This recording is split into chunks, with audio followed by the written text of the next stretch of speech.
सिया राम, जय जय सिया राम, जय सिया राम, जय जय सिया राम। आप लोग किष्किंधा कांड में सीता जी की खोज का प्रसंग सुनने जा रहे हैं। सारे बानर सीता जी की खोज में निकले हुए हैं। तुलसीदास जी वर्णन करते हुए कहते हैं कि चले सकल बन खोजत,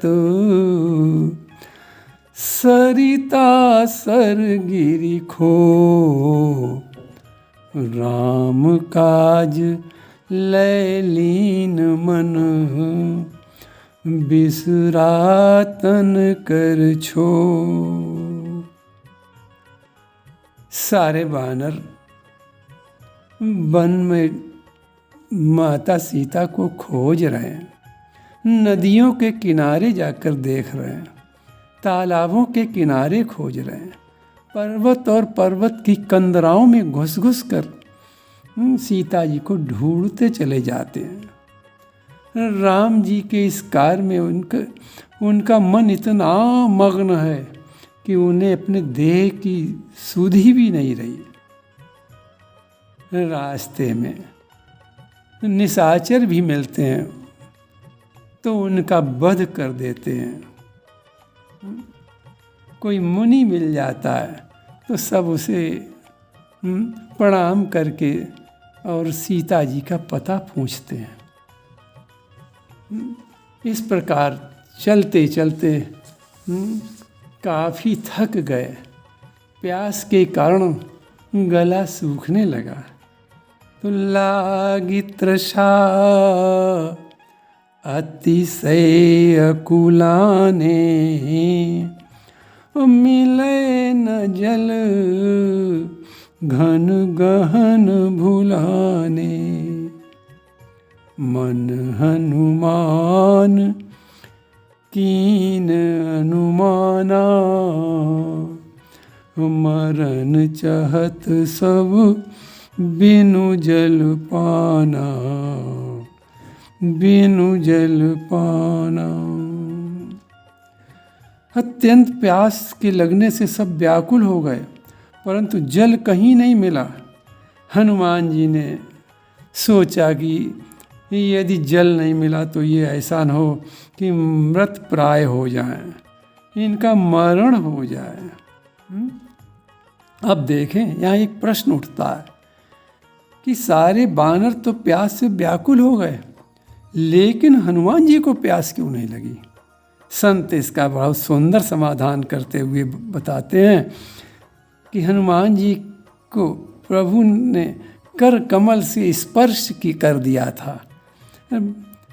सोचो, और मुद्रिका मुख में थी, उसमें राम नाम अंकित था। राम नाम तो अमृत के रूप है, जिसके कंठ में अमृत हो, राम नाम का अमृत हो, उसे कैसे प्यास लग सकती है? जिसके सिर पर प्रभु की छत्र छाया हो, तो वो कैसे उसे गर्मी सता सकती है और कैसे प्यास लग सकती है? इसलिए हनुमान जी को प्यास नहीं लगी। तभी हनुमान जी ने क्या देखा? एक बीवर देखा, और उस बीवर में क्या अद्भुत बात देख रहे हैं? बीवर जमीन के अंदर था, उसमें क्या अद्भुत बात देख रहे हैं कि उसमें चक्रवाक, बक, हंस ये अंदर जा रहे हैं, और कुछ पक्षी जिनके पंख भीगे हुए वो बाहर आ रहे हैं।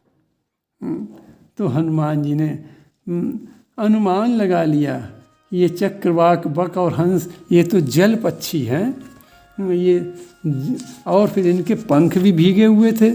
तो इससे हनुमान जी ने अनुमान लगा लिया कि निश्चित ही इस विवर में, इस गुफा में जलाशय है। और उस विवर के पास गए तो देखा विवर में तो अंधकार छाया हुआ है। बानर उसमें जाते हुए भय खा रहे थे, घुस नहीं रहे थे, उनको साहस नहीं हो रहा था।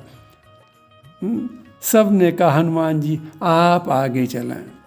हनुमान जी तो पराक्रमी हैं, जिसके सर पर प्रभु का हाथ है, अतुलित बल धामा हैं, जो ज्ञान नाम अग्रगण हैं, जो उन्हें कैसा भय। तो ऐसे ही हनुमान जी पराक्रमी हैं। और हनुमान जी के पास तो मुद्रिका है राम नाम की, जिससे उसका प्रभाव क्या उस मुद्रिका का, जब कभी अंधेरा होता है तो वो मुद्रिका प्रकाश करने लगती है। अतः हनुमान जी उसमें घुसे और उन्होंने क्या देखा, बड़ी अद्भुत बात देखी कि दीख जाई उपवन वर सर विकसित बहुकंज मंदिर एक रुचिरता बैठी नारी तप पुंज। बड़ा सुंदर वर्णन तुलसीदास जी इस गुफा का कर रहे हैं, उस विवर का कर रहे हैं। क्या देखा उसमें, उस विवर में अंदर जाकर कि एक बहुत सुंदर उपवन है। उसमें उपवन और एक तालाब है, और तालाब में कमल के फूल खिले हुए हैं। अब सोचो कि जहाँ सूर्य का प्रकाश नहीं पहुँच पा रहा है और कमल के फूल खिले हुए हैं, कैसी अनोखी बात है। क्योंकि सूर्य के बिना कमल खिल ही नहीं सकता, सूर्य से ही तो कमल खिलता है, और सूर्य का प्रकाश उस विवर में है नहीं, लेकिन कमल खिला हुआ है। ऐसी अद्भुत बात हनुमान जी ने वहाँ देखी। और एक बहुत सुंदर मंदिर देखा, और उस मंदिर में एक तपस्विनी बैठी हुई है, एक स्त्री बैठी हुई है। सब ने उसको प्रणाम किया। और उसने पूछा कि तुम लोग यहाँ किस कारण से आए हो। तब उसके पूछने पर हनुमान जी ने सीता जी के खोज की बात बताई, और हनुमान जी ने कहा कि ये हमारे साथ जो बानर हैं वो प्यास से व्याकुल हैं। तो उस तपस्वी ने कहा कि तुम लोग यहाँ इस जलाशय में स्नान करो और जलपान करो और मधुर मधुर फल खाओ। सारे लोगों ने स्नान किया और जब जलपान किया और मधुर फल खाया। तब वो तपस्विनी कहने लगी कि हमारी सखी एक हेमा थी, हेमा ने हमको ये आश्वासन दिया था कि तुम यहाँ तपस्या करो, और जब त्रेता युग में राम जी अवतार लेकर आएंगे तो उनकी स्त्री का हरण होगा, और बानर खोजते खोजते आएंगे, तब तुम्हारी तपस्या पूर्ण हो जाएगी, और उनके आने पर तुम राम जी के पास चली जाना। उस तपस्वी के विषय में उसने बताया, उस तपस्वी ने बताया कि पूर्व काल में वो हेमा विश्वकर्मा की कन्या थी, और उसने नृत्य करके शिव जी को प्रसन्न कर लिया था। शिव जी ने उसे ये दिव्य पुर दिया था। यहाँ हेमा ने कई करोड़ वर्ष तक तप किया, और तप पूरा होने के बाद वो ब्रह्मलोक चली गई। मैं उसकी सखी स्वयं प्रभा हूँ। हेमा ने रामा अवतार की बात भी मुझे बताई थी। मैं विष्णु की आराधना कर मोक्ष पाने के लिए कर रही हूँ।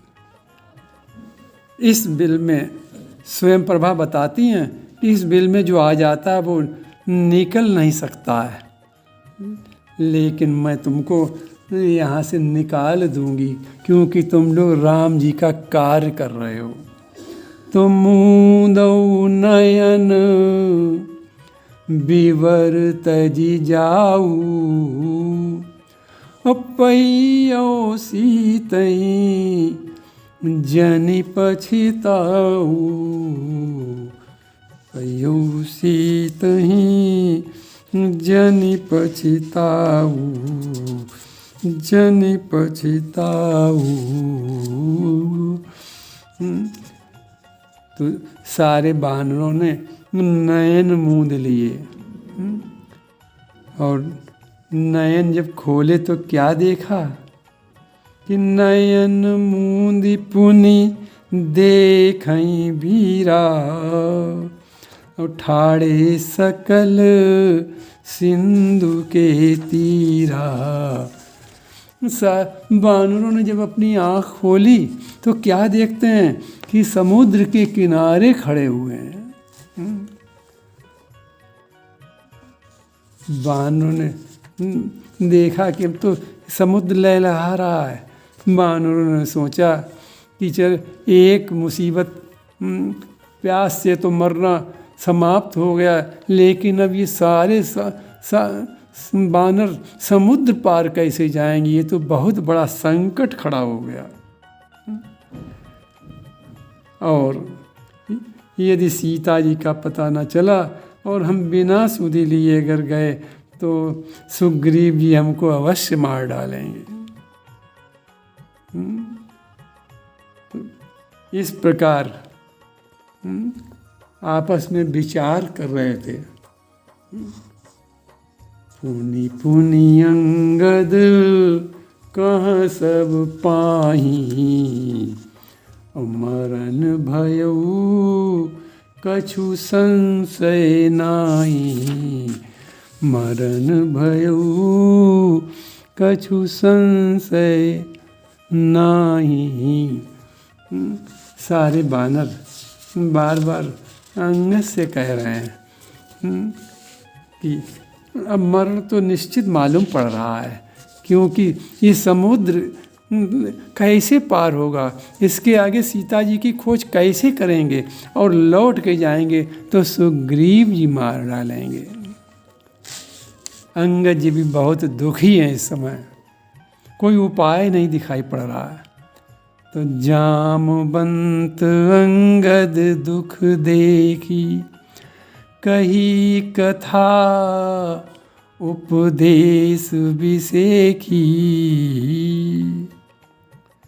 जामवंत जी ने अंगद को दुखी देखा तो भगवान राम की कथा कहने लगे,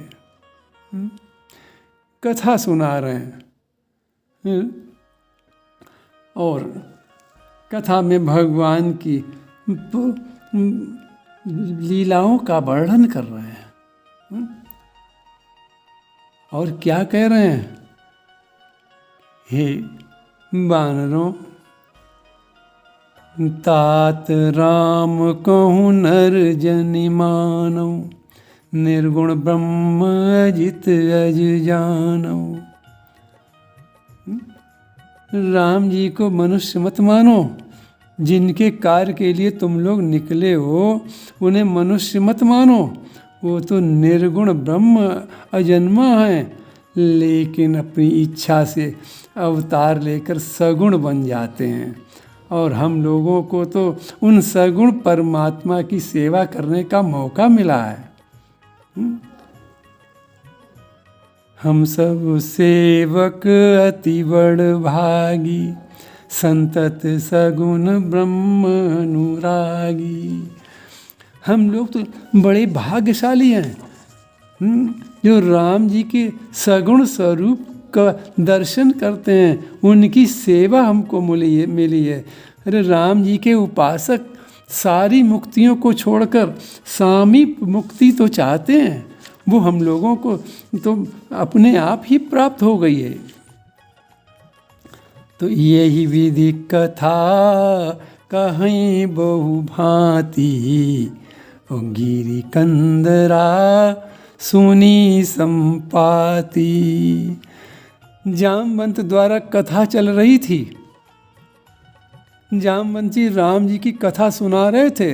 राम जी के यश का वर्णन कर रहे थे, राम जी के अवतार का कारण बता रहे थे। तो जामवंत द्वारा कथा चल रही थी और कथा के कारण एक और संकट आ खड़ा हुआ।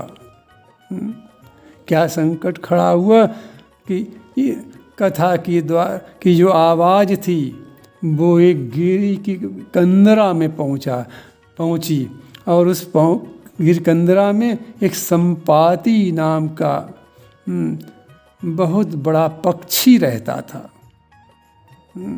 उसने जब वाणी सुनी, आवाज़ सुनी, तो वो गीध संपाति निकल आया। जैसे ही बानरों ने देखा तो घबरा गए, कथा रुक गई, कथा का कोई प्रभाव नहीं पड़ा, घबरा गए सब। यही हमारी भी स्थिति है। हम कितना भी भगवान का नाम लेते, कथा सुनते, लेकिन यदि कोई समस्या आ जाती तो सारी कथा को भूल जाते, परमात्मा के यश को, परमात्मा के विश्वास को छोड़ बैठते हैं। यही हाल हुआ वानरों का भी। कथा छूट गई और सोचने लगे कथा के कारण संपाति एक समस्या खड़ी, संपाति की एक समस्या खड़ी हो गई। सोच रहे हैं कि वहाँ तो प्यास से मरण नहीं हो पाया, लेकिन यहाँ तो निश्चित ये पक्षी खा डालेगा। अब मरण तो निश्चित है हम लोगों का। लेकिन आप देखो कि जिस कथा के द्वारा समस्या खड़ी हुई, उसी कथा से समाधान भी निकलेगा। संपाति बाहर निकला, उसने बानरों को देखा, प्रसन्न हो गया और क्या कहने लगा, आज सबई कहूँ भक्षण करऊँ, दिन बहु चलेऊ आहार बिनु मरऊँ, कबहु न मिल भरी उदर आहारा, आजु दीन विधि एक ही बारा। क्या कह रहा कि वाह परमात्मा, हमारे प्रभु, बहुत दिनों से पेट भर के भोजन नहीं मिला था, आज तो आपने खूब भोजन दिया है, आज इन सबको खाकर आज अपना पेट भर लूँगा। बानर घबराने लगे, अब तो मरण निश्चित हो गया। कथा के द्वारा आप देखो क्या हुआ, एक समस्या खड़ी हुई। कथा की आवाज़ से ही तो संपाति निकला था गुफा से, और देखो आप कथा के द्वारा ही समाधान भी निश्चित मिलेगा। जहाँ समस्या होती है वहाँ समाधान निश्चित परमात्मा भेज देता है। आप सुंदर कांड में देखो, रावण सीता जी के सामने एक समस्या बनकर आया, लेकिन समाधान ऊपर हनुमान जी वृक्ष पर बैठे हुए थे। तो प्रभु पर कि हमें पूर्ण विश्वास होना चाहिए कि यदि प्रभु पर हम विश्वास करेंगे तो समस्या के साथ वो समाधान भी किसी न किसी रूप में अवश्य भेज देते हैं। तो डर पे गीध बचन सुनी काना, अब भा मरण सत्य हम जाना। सारे गीध डर गए कि अब तो मरना हमारा निश्चित तय हो गया है, अब कैसे भी नहीं बच सकते हैं। क्यों कि बहुत भयंकर गीध था। उसको देखकर, उसकी बात सुनकर कि आज सबको खा जाऊंगा, ये बात सुनकर सारे बानर डर गए।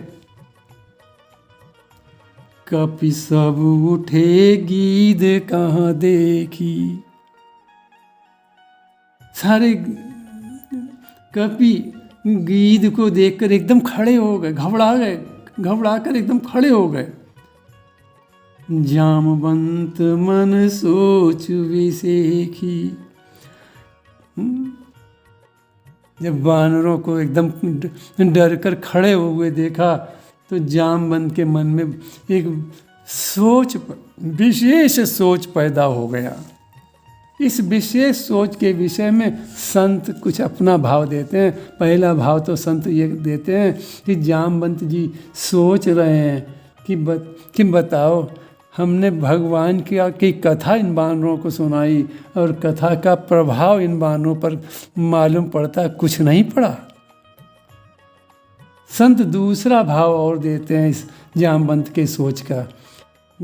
एक गीध को देखकर ये तो सब बानर डर गए, और आगे चलकर जब रावण को देखेंगे, रावण से युद्ध होगा, तो फिर कैसे ये उस रावण का मुकाबला कर पाएंगे। ये जामवंत के मन में विशेष सोच हुआ। कहे अंगद विचार मन माही। देखो, कथा से ही समाधान निकल रहा है। इतनी बड़ी समस्या यदि कथा के कारण खड़ी हुई तो कथा में से ही समाधान फिर प्राप्त हो रहा है। कैसी विचित्र प्रभु की कथा है कि कथा से ही समाधान निकल रहा है। अंगद के मुंह से भगवान की प्रेरणा से निकल रहा है। जो अंगद डरा हुआ था, उसकी मन में भगवत प्रेरणा से क्या निकल रहा है कि कहे अंगद विचारी मन माही। अचानक अंगद के मुंह से निकलने लगा कि धन्य जटायु सम को नाही, राम काज कारण तनु त्यागी, हरिपुर गयऊ परम बड़ भागी। अंगद के मुंह से अचानक निकल रहा है। कथा में से ही समाधान प्रभु की कृपा से अंगद के मुंह से निकल रहा है। जामवंत ने ये सुना था। जामवंत के द्वारा कथा में अंगद जी ने सुना था जटायु के विषय में, तो इसलिए उसी कथा का एक अंश अंगद के मन से निकल रहा है। जटायु की बात अंगद के मुंह से निकलने लगी। प्रेरणा तो भगवान की थी, अंगद के मन में प्रेरणा भगवान ने दी और जटायु का नाम अंगद के मुख में आ गया। देखो, बाबा ने मानस में मनोवैज्ञानिक सिद्धांत एक दिया है। यहाँ पर तुलसीदास जी का मनोवैज्ञानिक सिद्धांत देखें आप। सिद्धांत क्या है कि जो चीज़ हमने पहले कभी देखी है उसी की हमको बार बार याद आएगी। जैसे एक उदाहरण से समझें कि मान लो कि किसी के घर में कोई जीव जंतु निकल आए, कोई कीड़ा निकल आए, बड़ा कीड़ा निकल आए। कीड़ा तो चला गया, लेकिन सारे लोग यही चर्चा करेंगे, इससे पहले भी ऐसा कीड़ा निकला था, इसी रंग का कीड़ा निकला था, ऐसे ही खतरनाक कीड़ा निकला था। तो ये मनोवैज्ञानिक है मनुष्य का कि जो घटना पहले देखी होती है उसी को बार बार उसका चिंतन, उसका वर्णन होता रहता है। तो यहाँ पर तुलसी बाबा ने मनोवैज्ञानिक सिद्धांत भी दिया है। ये धन्य जटायु, जटायु का नाम क्यों? जटायु की कथा जामवंत से अंगद जी सुन चुके हैं, इसलिए वही जटायु याद आ गया इस संपाति को देखकर।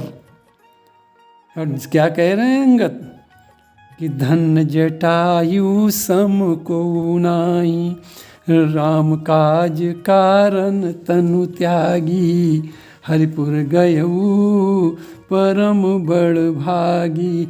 देखो, भागी हुए लोग, बड़ भागी हुए, अतिशय बड़ भागी हुए, लेकिन परम बड़ भागी विशेषण है परम। परम बड़ भागी तो जटायु जी हुए। क्यों हुए? कि राम काज में उन्होंने अपना शरीर त्याग दिया। माता सीता को बचाने में अपना शरीर त्याग दिया, इसलिए परोपकार में अपना जीवन लगा दिया, इसलिए परम बड़भागी हो गए। अंगद जी ये बात कह रहे हैं जोर से कि धन्य जटायु सम को नाई। जटायु का पुरुषार्थ सुनकर संपाति चौंका और क्या कहने लगा कि डरो नहीं, मेरे पास आओ।